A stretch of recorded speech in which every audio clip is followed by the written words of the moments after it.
जय श्री कृष्ण, राधे राधे। जय श्रीमद् भागवत महापुराण की आपको इस चैनल पर श्रीमद् भागवत महापुराण सुख सागर कथा के सभी अध्याय हिंदी में पढ़ने और सुनने को मिलेंगे।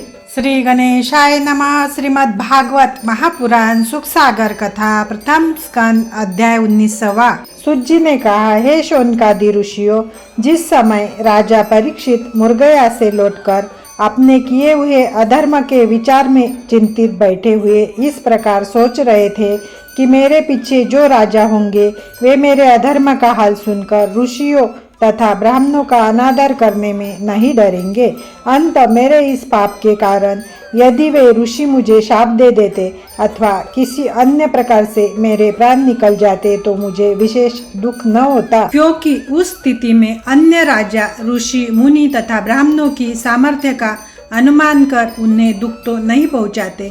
जिस समय राजा इस प्रकार सोच रहे थे उसी समय सम्मिक ऋषि के शिष्य कुरुमुख ने उसके पास पहुंचकर कहा, हे राजन, सम्मिक ऋषि ने आपको आशीर्वाद देने के अनंतर यह कहलाया कि जिस समय आप उनके आश्रम में पहुंचे थे उस समय श्रीहरि के ध्यान में मग्न रहने के कारण उन्हें आपके पधारने तथा जल मांगने का कोई ज्ञान नहीं हुआ था। आपने क्रोध करके उनके गले में जो मरा हुआ सर्प डाल दिया था, इसके लिए उन्होंने कुछ बुरा नहीं माना है, अपितु वे आपको पानी न पिलाने के कारण अत्यंत लज्जित है। परंतु उनके पुत्र शुंगी ऋषि ने अपने अज्ञानवश आपको यह शाप दिया है कि आज से 7वें दिन आप तक्षक सर्प के काटने से मृत्यु को प्राप्त हो जाएंगे। इसलिए आप अपनी मुक्ति का कोई उपाय सोच ले जिससे यह कर्म की फांसी छूट जाए। कुरुमुख के यह शब्द सुनकर राजा परीक्षित को अत्यंत प्रसन्नता हुई। वे हाथ जोड़कर कहने लगे, हे बंधु, शुंगी ऋषि ने यह शाप देकर मेरे ऊपर अत्यंत कृपा की है। मैं काम एवं क्रोध के वशीभूत होकर माया रूपी समुद्र में डूब रहा था, सो उन्होंने इस प्रकार मुझे बाहर निकाल लिया है। मुझे आज तक यह ध्यान ही नहीं रहा था कि माया मोह से विरक्त होकर श्री नारायण जी का स्मरण करना चाहिए, परंतु आज इस शाप के भय से मुझे विरक्ति प्राप्त हो गई है। अब तुम जाकर ऋषिराज से मेरा विनयपूर्वक दंडवत कह देना तथा उन्हें यह भी बता देना कि मैं इस दंड को पाकर अत्यंत प्रसन्न हुआ हूँ, परंतु वे मेरे अपराध को हृदय से क्षमा कर दे। इतना कहकर राजा ने उस शिष्य को दक्षिणा में बहुत सा धन तथा रत्नादि देकर विदा कर दिया। तदुपरांत राजा को यह खेद होने लगा कि इस अधर्म के बदले यदि मेरे प्राण तुरंत ही निकल जाते तो वह अधिक ठीक रहता। इस पापी शरीर को 7 दिन तक और जीवित रहने की क्या आवश्यकता थी। अच्छा हो कि मैं अब मृत्यु पर्यंत 7 दिनों तक अन्न जल को ग्रहण न करूं, क्योंकि जिस शरीर से श्री परब्रह्म परमेश्वर का भजन तथा स्मरण न हो सके वह शरीर किसी काम का नहीं होता है। इस प्रकार विचार कर राजा परीक्षित स्त्री, पुत्र, राज्य एवं धन आदि का मोह त्याग कर श्री नारायण जी के ध्यान में मग्न हो गए। उन्होंने फिर सोचा, संसारी माया में पड़े हुए मेरा इतना समय व्यर्थ चला गया तथा मेरा मन विषयों से विरक्त नहीं हुआ। आज से 7वें दिन जब मैं तक्षक सर्प के काटने से मृत्यु को प्राप्त हो जाऊंगा, उस समय यह राज्य तथा धन स्वयं ही मेरा साथ छोड़ देगा। अंतएव उचित यही है कि मैं पहले ही इन सब का मोह त्याग तीनों लोकों को तारने वाली श्री गंगा जी के तट पर निवास कर 7 दिन तक श्री परब्रह्म प्रभु का भजन तथा स्मरण करके अपना परलोक बना लूं। संसार में जिसने जन्म लिया है वह एक न एक दिन मृत्यु को अवश्य प्राप्त होता है। इंद्र आदि देवता भी सदा अमर नहीं रहते। संसार में रहकर जो मनुष्य जैसा कर्म करता है उसी के अनुसार सुख दुख भोगकर 84 लाख योनियों में जन्म लेता है। अंततः मुझे इन 7 दिनों में ऐसा कर्म करना चाहिए जिससे मैं आवागमन से छूटकर भवसागर से पार उतर जाऊं।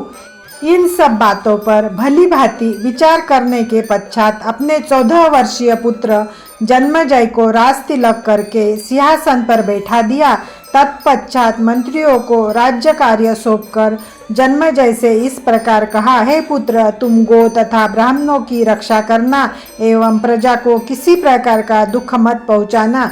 इतना कहकर राजा परीक्षित ने अपना मन संसारी माया ममता से विरक्त कर राजस्त्री वस्त्रभूषण को उतार डाला। तत्पश्चात वे एक कोपिन धारण कर गंगा तट पर जा पहुँचे।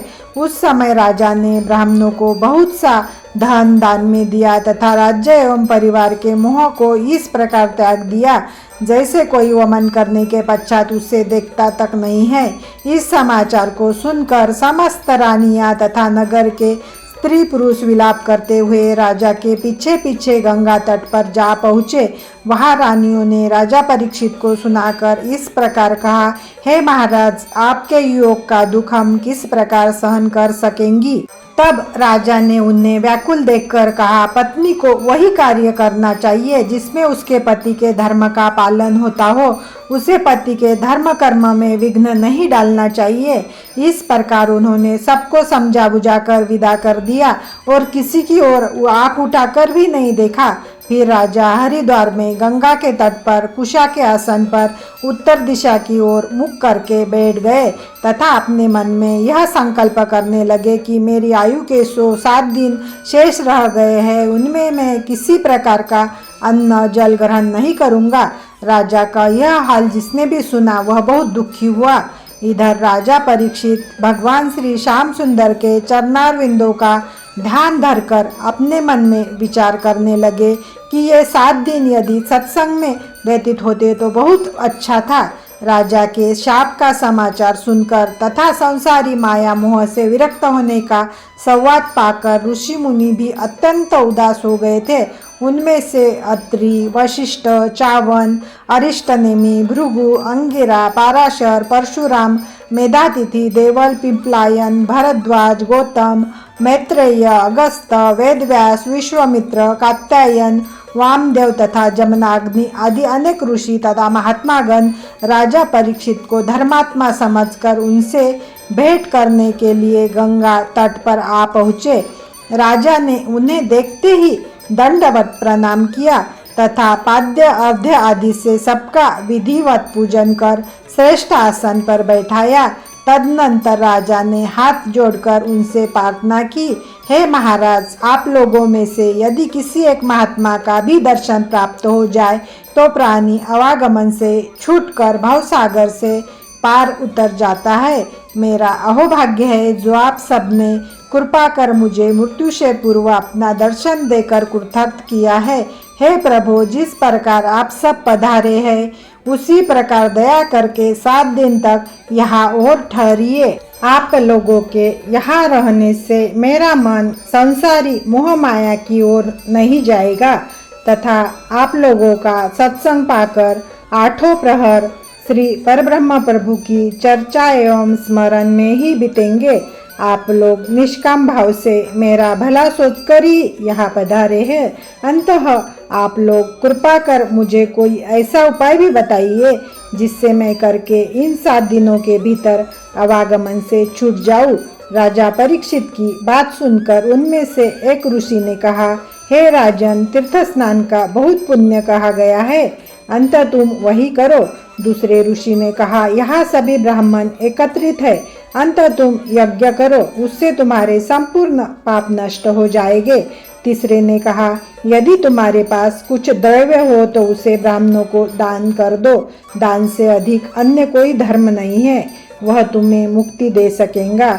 चौथे ऋषि ने बोले, देवताओं का पूजन तथा मंत्र जप करने से संपूर्ण पाप दूर हो जाते हैं, अंत तुम्हारे लिए वही श्रेयस्कर है। इस प्रकार सभी ऋषियों ने अपनी अपनी बुद्धि के अनुसार राजा को अनेक उपाय बताए, परंतु किसी की बात राजा को सर्वोत्तम नहीं लगी।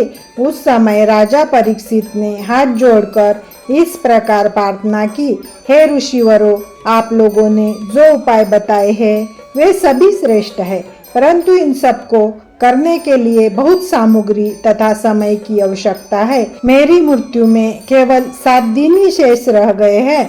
अतः आप लोग कोई ऐसा सरल उपाय बतलाइए जो इस एक सप्ताह में ही संपन्न हो सके। राजा की यह बात सुनकर सब ऋषि मुनि परस्पर विचार करने लगे।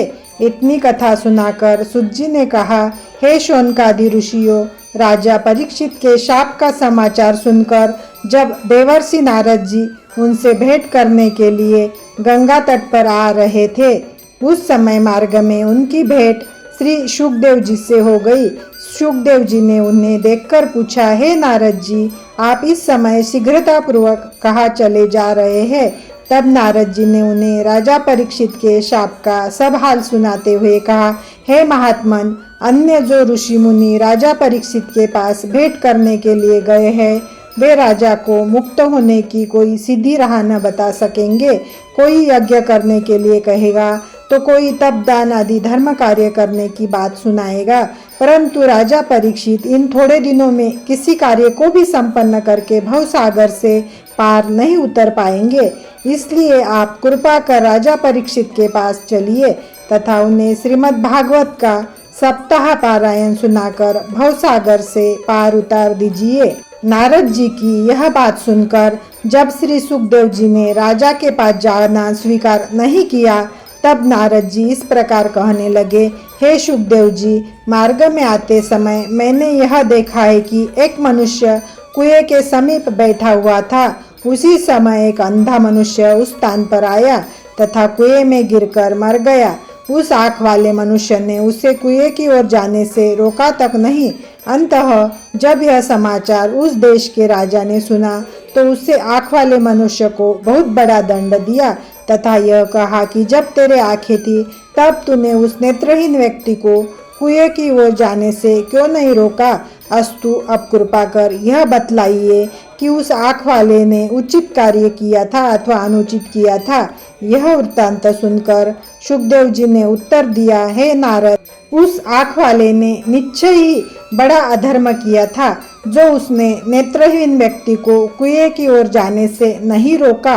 वह अवश्य ही दंड का भागी था। उसके देखते देखते अंधा मनुष्य कुएं में गिर पड़ा। अंततः वह उस शाप का भागी भी हुआ।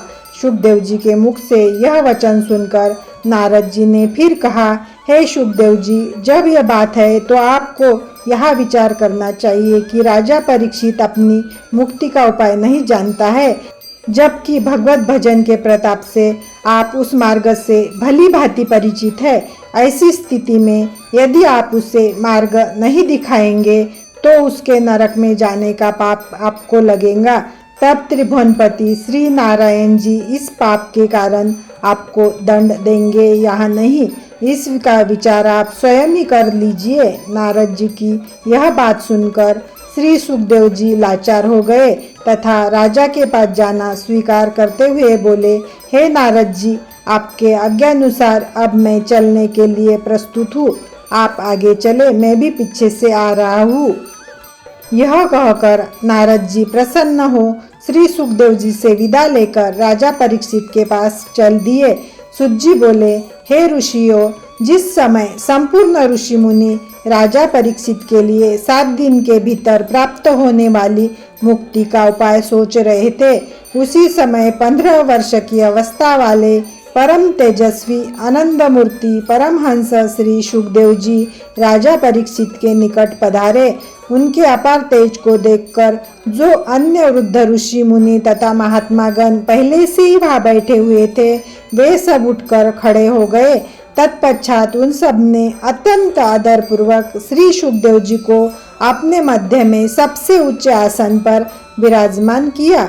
उस समय राजा परीक्षित के मन में यह संदेह उत्पन्न हुआ कि इन वयोवृद्ध ऋषियों के बीच महाराज शुकदेव जी सबसे कम आयु के हैं।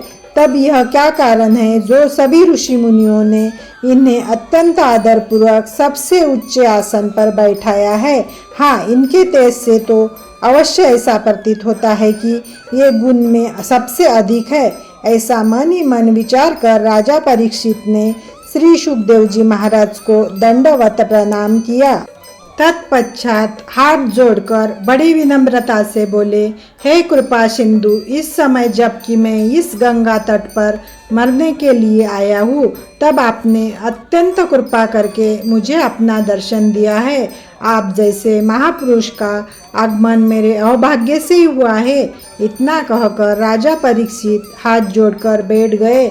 तदनंतर जब श्री सुखदेव जी भी उच्चासन पर भली भांति विराजमान हो चुके, तब श्री सुखदेव जी के पितामह दादा श्री पाराशर मुनि ने राजा परीक्षित के मन का संदेह दूर करने के अभिप्राय से कहा, हे राजन, श्री सुखदेव जी आयु में हम सबसे छोटे तथा ज्ञान में सबसे बड़े हैं। यहाँ जितने भी बड़े बड़े ऋषि मुनियों को तुम देख रहे हो, वे सभी ज्ञान में इनसे बहुत कम है। यही कारण है जो हम सब लोगों ने इनके आगमन पर खड़े होकर स्वागत किया है। श्री सुखदेव जी तरन तारन है। जब से इन्होंने जन्म लिया है, तभी से ही वे विरक्त होकर रात दिन श्री पर ब्रह्म प्रभु के ध्यान में निमग्न रहते हैं तथा भगवान श्री श्याम सुंदर के गुणानुवादों का वर्णन करते हैं। हे राजन, तुम्हारा कोई बहुत बड़ा पुण्य उदय हुआ है जो ये इस समय यहाँ पधारे हैं। भवसागर से पार उतरने के लिए जो कर्म सबसे उत्तम है, यह तुम्हें उस कर्म का बोध कराएंगे। उस कर्म को करने से तुम आवागमन से छूट जाओगे। इतनी कथा सुनाकर श्री सुत जी ने कहा, हे ऋषियों, आप लोगों ने जो यह पूछा था कि राजा परीक्षित ने श्री सुखदेव जी को किस प्रकार पहचाना, उसका यह वृत्तांत मैंने आपके सम्मुख वर्णन किया है। अस्तु, पाराशर ऋषि के मुख से श्री सुखदेव जी की महिमा सुनकर राजा परीक्षित अत्यंत प्रसन्न हुए।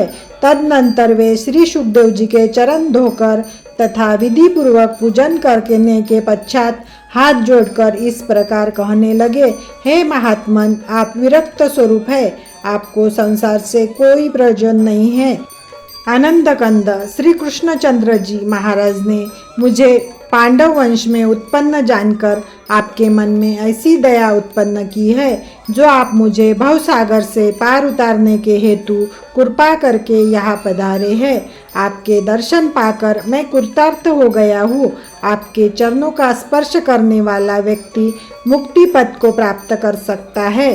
अंत में अत्यंत दीन होकर आपसे यह प्रार्थना कर रहा हूँ, उसे ध्यानपूर्वक सुनिए।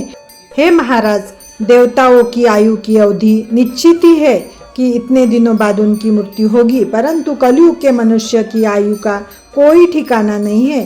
कौन जाने कोई कब मर जाए। अस्तु, शुंगी ऋषि के शाप के कारण मेरी मृत्यु में अब केवल 7 दिन ही रह गए हैं। वैसे तो आप स्वयं अपने मन के स्वामी हैं और आपके ऊपर किसी का अधिकार नहीं चलता है।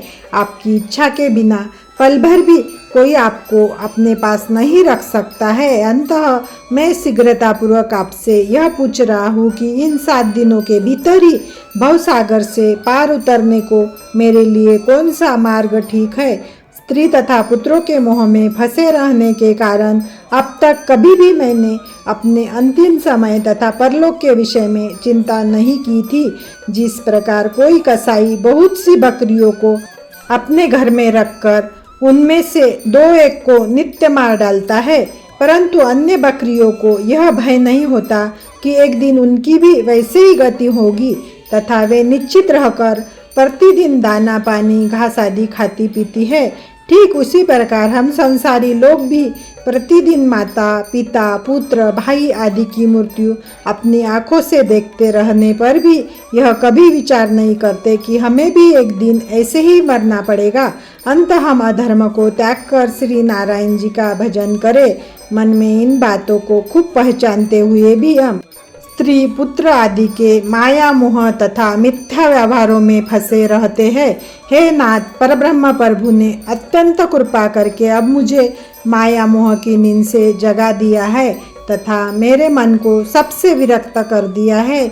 जिस प्रकार शास्त्रों का यह वचन है कि यदि कोई मनुष्य कार्तिक मास के अंत में 5 दिन गंगा स्नान कर ले तो उसे संपूर्ण मास के नहाने का पुण्य प्राप्त हो जाता है, उसी प्रकार आप भी मुझे कोई ऐसा उपाय बताने की कृपा करें जो मेरी मृत्यु के 7 दिन के भीतर ही अपना प्रभाव दिखा सके।